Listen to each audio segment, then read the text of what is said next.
Two large men were waiting in front of the shop when Dan arrived.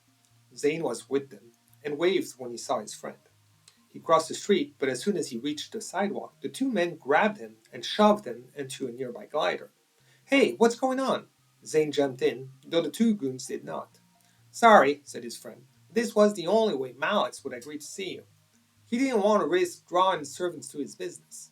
Malix? Zane pointed toward the seat across from them. All had happened so quickly that Dan hadn't even noticed the small man who was already sitting inside the glider. Though man was perhaps not the right word.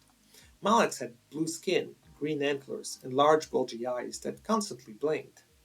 There had been a large community of aliens on Callista at the time of the cloaking, and when folks started to suspect that aliens were behind it, many of them had to flee.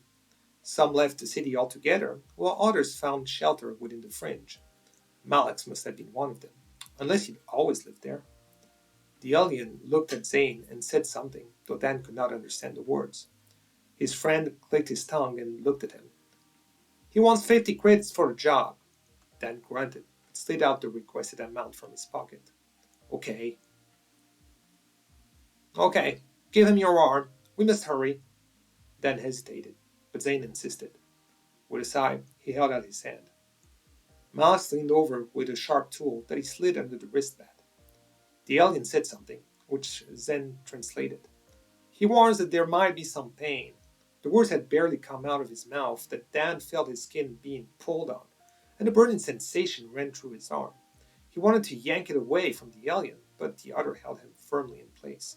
He wouldn't have expected such a small creature to have so much strength. He was going to yell when the pain suddenly ceased. Dan looked down and saw that the wristband was no longer on him.